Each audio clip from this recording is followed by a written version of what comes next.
मंत्रिपदाची माळ पडणार आहे ते सगळे मंत्री, भावी मंत्री असं आपण म्हणू शकतो, जे आज संध्याकाळी 4 वाजता शपथ घेतील, ते सगळे आमदार आता हळूहळू पोहोचतायत नागपूरमध्ये। आणि दुसरीकडे नागपूरमधली ही रॅलीची दृश्य आपण बघतोय। मुख्यमंत्री देवेंद्र फडणवीसांची ही जंगी रॅली, मोठी रॅली, ज्याला मोठा प्रतिसाद सुद्धा मिळतोय। वेगवेगळ्या विचारधारांचे लोक आणि फडणवीसांचे कार्यकर्ते, महायुतीचे कार्यकर्ते, फडणवीसांचे चाहते असे सगळे या रॅलीमध्ये उपस्थित आहेत। आणखी एक ब्रेकिंग बघूया। राष्ट्रवादी काँग्रेसकडून माणिकराव कोकाटे यांना संधी देण्यात आली। छगन भुजबळ यांचा पत्ता कट झालेला आहे। आताची मोठी बातमी, राष्ट्रवादीचे 9 आमदार आज मंत्रिपदाची शपथ घेतील।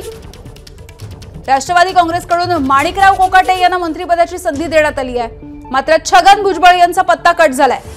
निलेश बुधावले अपडेट्स देत आहेत। निलेश, यामिनी यंदाच्या मंत्रिमंडळ विस्तारामध्ये मोठ्या प्रमाणामध्ये जुन्यांचे चेहरे जे आहेत त्यांना पत्ता कट झाल्याचं पाहायला मिळतंय। आता नाशिक जिल्ह्यातून आणखीन एक नवीन चेहरा मिळतोय। माणिकराव कोकाटे यांना मंत्रिपदाची शपथ मिळणार आहे। 4 वाजता शपथ घेणार आहेत। सध्या सर्व राष्ट्रवादी काँग्रेस पक्षाचे जे महत्त्वाचे नेते आहेत ते सध्या नागपूरमधल्या देशपांडे हॉल या परिसरात आलेले आहेत आणि काही क्षणांमध्येच या ठिकाणी अजित पवार देखील येणार आहेत। या ठिकाणी बैठक पार पडणार आहे। माणिकराव कोकाटे यांच्यासह धनंजय मुंडे ज्यांचं नाव कापलं जाणार अशा पद्धतीची चर्चा होती, तर धनंजय मुंडेंचं नाव इन झालंय, पण धनंजय मुंडेंना देखील आता मंत्रिपदाची शपथ आज मिळणार आहे। यासोबतच आपण पाहायला गेलं तर एकूण 10 नावं जी आहेत त्याचा अंतिम झाल्याचं आपल्याला पाहायला मिळतंय। अगदी धन्यवाद निलेश या माहितीसाठी।